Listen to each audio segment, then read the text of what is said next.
রাসূলুল্লাহ দিওয়ানারা আসো আমার নবী পাকের সাহাবীর কথা বলছিলাম আল্লাহ নবী সাহাবী হযরতে জাবির হুজুরের কথা আপনাদের কাছে জানাচ্ছিলাম আল্লাহ নবী সাহাবী হযরতে জাবির হুজুর আমার নবী পাকের সাথে সফর করতে লেগেছে আমার নবী পাক আরাম করার সময় হযরতে জাবির হুজুরের জামাটা বিছিয়ে দিয়েছে এই কথাটা আপনাদেরকে শোনাচ্ছিলাম আরে আল্লাহ নবী নবী সাহাবী হযরতে জাবির হুজুরের জামাটা বিছিয়ে দেওয়া হলো আমার নবী পাক ওই জামার উপরে বসে পড়লেন আমার নবী পাক আরাম করতে লেগেছে এই যুবকেরা আল্লাহ নবী সাহাবী হযরতে জাবির হুজুর আমার ওখানে দাঁড়িয়ে রয়েছে আল্লাহ নবী সাহাবী দাঁড়িয়ে অপেক্ষা করতে লেগেছে আমার নবী পাক আস্তে আস্তে করে ওই জায়গা আরাম করতে করতে ঘুমিয়ে পড়েছে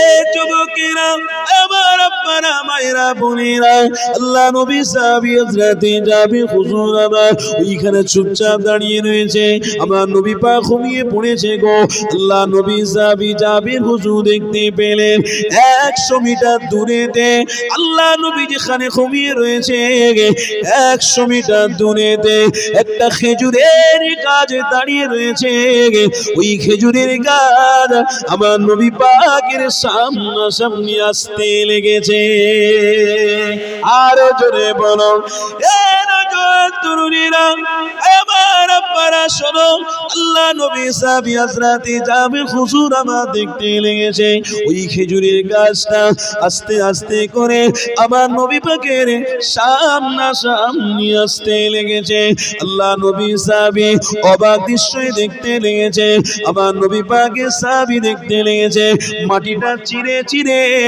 আল্লাহ নবীর সামনাসামনি এসে গেছে আল্লাহ কি না কি পারে হযরতে জাবির হুজুর দাঁড়িয়ে দেখে অবাক হয়ে গেলেন একই দৃশ্য দেখিলাম এমন দৃশ্য কোনোদিন আমি দেখি না কিন্তু আমার ঈমানদার বাপেরা শোনো আমরা আশহাদু আল্লা ইলাহা ইল্লাল্লাহ ওয়াহদাহু লা শারীকা লা আল্লাহ ছাড়া কাউকে রব বলে মানি না আল্লাহর কাছে ছাড়া কারোর কাছে সিজদা করি না কোনো মাজারের কাছে গিয়ে সিজদা করি না এই যুবকেরা আল্লাহ ছাড়া কারোর দাসত্বের দিকে আমরা যাই না এটা আমরা আশহাদু আল্লা ইলাহার মানে বুঝি তাই আমার আল্লাহ অনেক কিছু করে দেখাতে পারে কোরআনের আয়াত রয়েছে গো তুলিজুল লাইলা ফিন নাহারি ওয়া তুলিজুন নাহারা ফিল লাইল ওয়া তুখরিজুল হাইয়া মিনাল মাইয়িতি ওয়া তুখরিজুল মাইয়িতা মিনাল হাইয়্যি ওয়া তারযুকু মান তাশাউ বিগাইরি হিসাব আমার আল্লাহ জানাতে লেগেছে ওরে আমার বান্দারে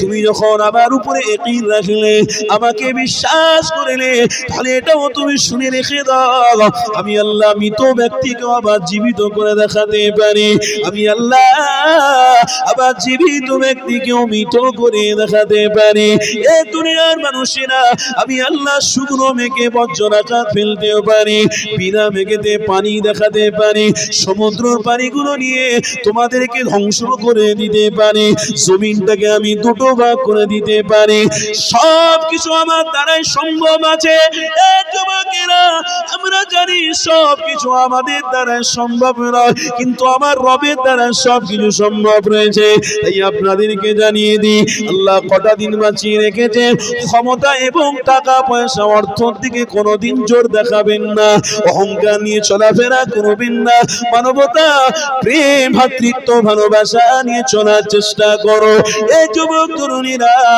আমার নবী পাকের সাহাবী হযরতে জাবির হুজুর আমার ওই দৃশ্যটা দেখে চুপ করে দাঁড়িয়ে রয়েছে আল্লাহ নবী সাহাবী হযরতে জাবির হুজুর আমার নবী পাককে ডাকতে পাচ্ছেন না কেন আমার রাসূলুল্লাহ ঘুমিয়ে রয়েছে আমার নবী পাককে যদি ডাকা হয় বেয়াদবি হবে গুস্তাখি হবে আমার নবী পাকের কোনো কথা বলতে চাচ্ছেন না আমার নবী পাককে ডাকও দিতে পারছেন না কেননা আমার নবী পাকের সাথে বেয়াদবিটা আল্লাহ পছন্দ করে না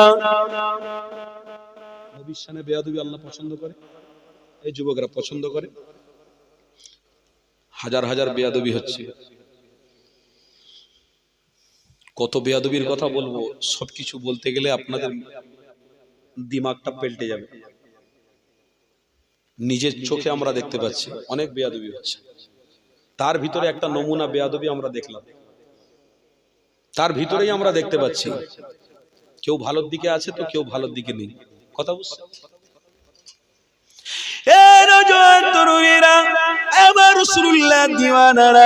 আসো হাজার হাজার বেয়াদবি উম্মত করতে লেগেছে, তবু আমার রব ইনকাম আদি টাকা পয়সা অর্থ সবাইকে দিতে লেগেছে। তবে শুনে রেখে দাও, অর্থের হিসাব আল্লাহ নেবে, যৌবনের হিসাব আল্লাহ নেবে।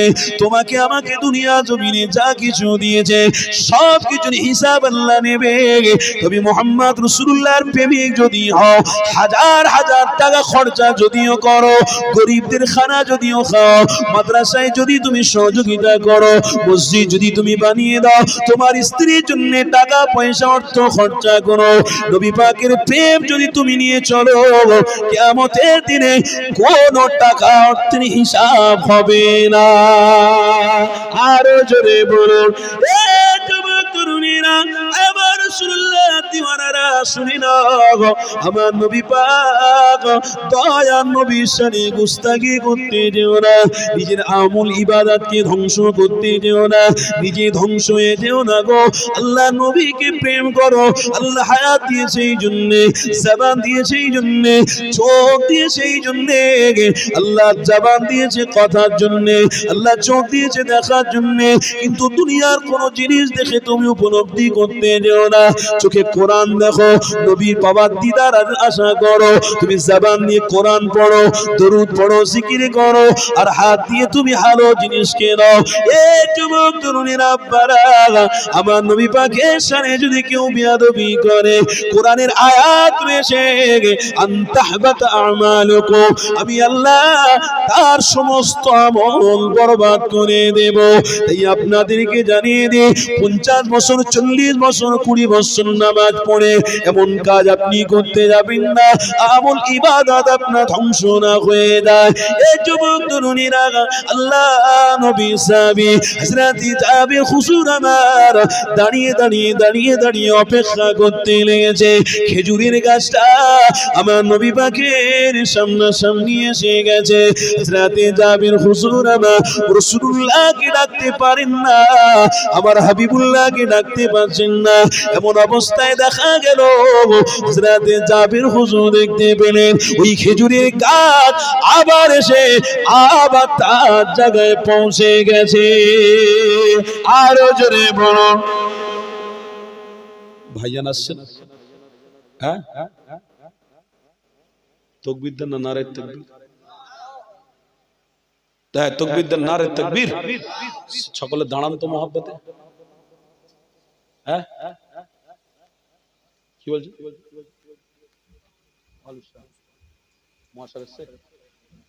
আচ্ছা আচ্ছা আচ্ছা আচ্ছা, মাশাআল্লাহ। আমার ভাইজান পীরের আওলাদ একটু অসুস্থ বাপ, আমার ভাইজান হুজুরকে পাঠিয়েছেন, একটু কথাবার্তা বলবেন। আপনারা সকলে একটু ধীর স্থির ভাবে বসেন। যাক, আবার যদি মোলাকাত হয় আবার কথা হবে ইনশাআল্লাহ। আপনারা সকলে ভালো থাকবেন, আমি দোয়া চাইছি। আখেরি মোনাজাত নিয়ে বাড়ি যাবেন, বলুন ইনশাআল্লাহ। মুষ্টি কথা হলেও ধৈর্যের পরিচয় দেবেন, ঠিক আছে? আসসালামু আলাইকুম। আপনারা সকলে সালাম দেন। ওয়া আলাইকুম সালাম ওয়া রাহমাতুল্লাহি ওয়া বারাকাতুহু।